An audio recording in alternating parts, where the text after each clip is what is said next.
Hello, welcome back to our page, to our space, the Couple Binders space. We support couples to thrive in their marriages. You can check out more information about us from our website, www.thecouplebinders.com. I am Lucy Peace Nantume, and this is my husband, Ronald Kaziwe.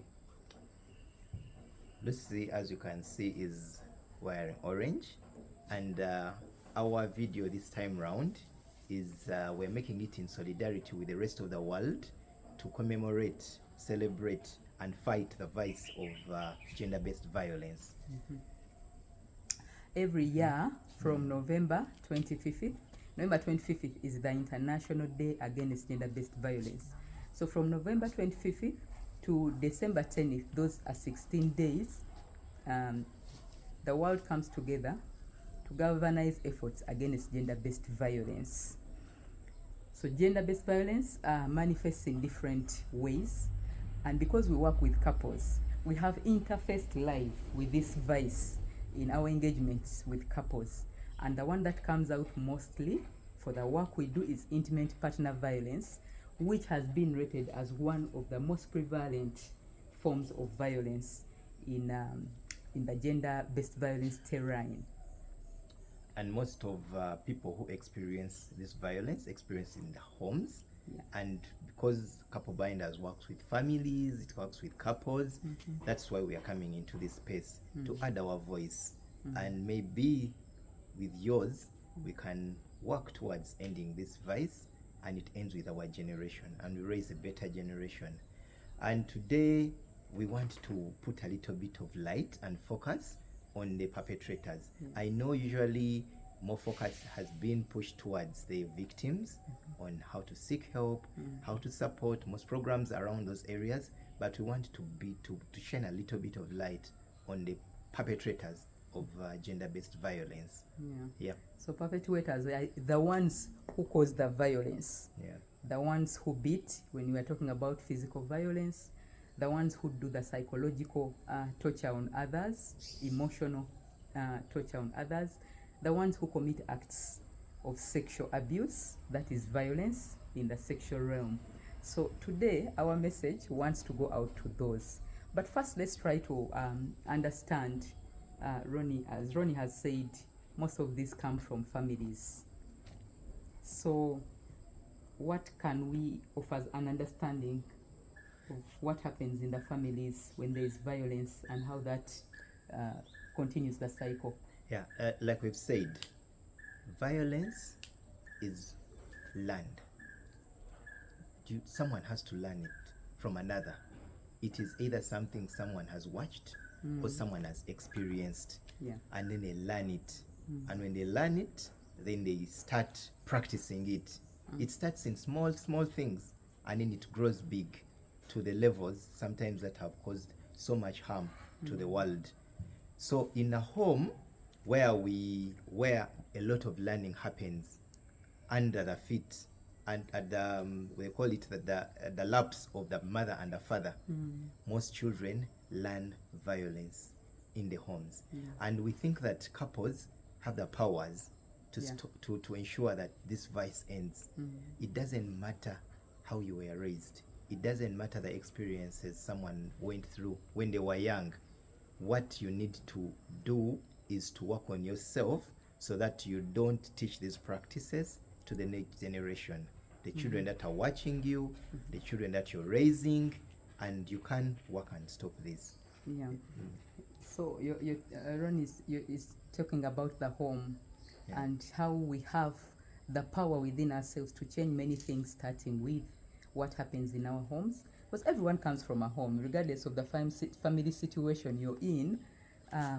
There's a home setting where you are raised and where we learn some of these habits, and I think it comes from general, when we are talking about people beating others, for example, let's focus on the physical violence because that's what most people understand. People assume that it has started when they are big. No. But this violence is seen. The other time you were telling me that when a child sees a parent beating them, it's already speaking to them that violence is okay and so it can be done to others. It's actually what speaks is that the one who has powers can use violence to suppress the one who has lesser power. All is a subordinate. So they grow up thinking, if I am the one with power, if I am the one in the when I get the power, yes, when I have the power I in the can also use workspace, it. in when I am the bigger child, when I'm in a class, when I'm the bigger person, and I basically have authority over the others, I will use violence against to suppress, to bring them to order. And I think, Ronnie, that also continues to the schools. Yes. In the schools, it is also normalized to beat. Yes. So the teacher has power over the students and uses that power to beat. So as these students are growing, as we are growing, not even non-say students, because these are things we witnessed, we are seeing that using violence is okay. And it's being written in our brains from the young stage at home to the school, and then we come to the environment. And the saddest bit about it is that it even comes to the state. Right now, the police is joining the rest of the world and they are fighting. They're saying gender-based violence is bad, violence is bad. But you know, every time the police is suppressing a crowd, is managing something, they bring out sticks and they beat. So what they are demonstrating, what they are mirroring, what they are modeling to the rest is that it is okay if you have the powers, you can use the stick to beat, you can use the hand to box, you can bring someone down with violence. And that is what we are speaking to, because then people get it in under their subconscious that, oh, I can actually bring you to order by beating you. Violence. Yes. Now, as couple binders, we mostly work with the couples. And what we have found is the men suffer a lot of emotional abuse, while the women suffer physical abuse. Both. And the two are interlinked. Like the woman, so most times when the reports come in, we shall see the woman who has been beaten, but sometimes we don't analyze, not that this justifies it at all, but we also have to speak to the physical, to the emotional violence that is happening in the homes. So, and that's why we want to make a call, starting with you, the married couples out there. Mweddeko, as my husband says.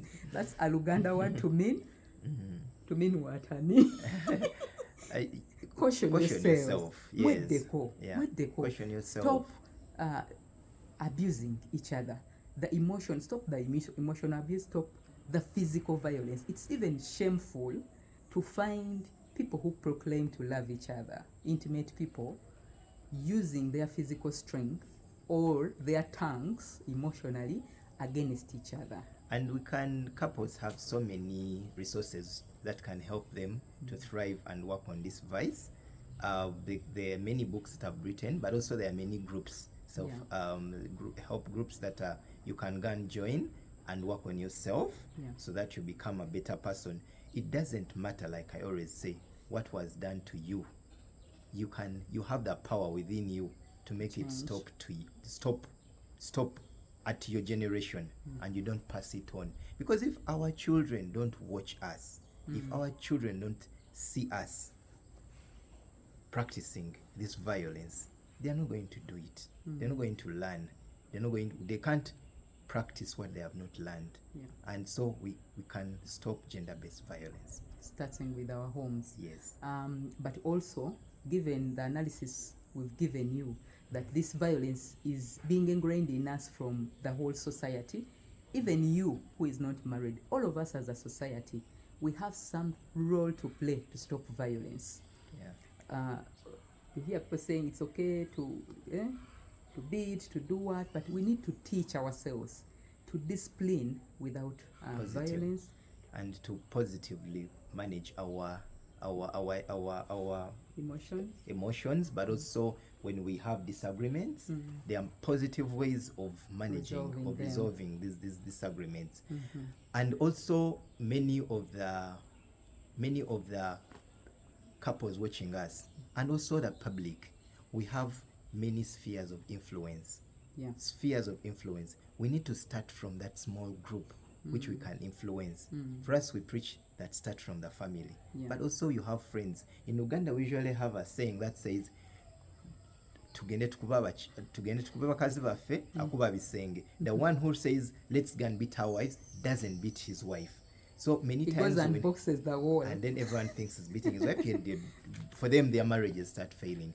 We need to use our influence, our spheres of influence in our churches, in our cultural settings, in our workspaces, even those ones who have a bit of political influence at the different levels. Let's use the space that we have and say this vice has to end here, and we shall deal with it, and it will be possible to end it. Possible. So you, the perpetrators, today we speak to you mostly. Mweddeko. Husband, repeat it with me. Mweddeko. Stop it. And if you need help on anger management, seek the help. There are resources that can help you so that you learn to resolve conflicts without using your physique or your mouth, misusing your mouth, which causes emotional abuse. Yeah, but we also want to speak to the victims a little before we conclude that seek help. Seek help. The resources are there. Seek help. Don't normalize it. It's not normal to be in an abusive marriage or relationship. Yeah. Thank you for watching us. Follow us, like us, and we want you to continue this conversation. You can go in the comments and tell us, for you, what is it that you're going to do in your sphere of influence to stop gender-based violence in these days, in these 16 days? What is that voice you're going to add on so that we amplify the voice together and fight this vice? We are looking forward to hearing from you, or we want to read your comments, and we shall be glad to maybe next time have a cup of tea and continue this conversation. Yes. Thank you very much. Bye-bye. Bye.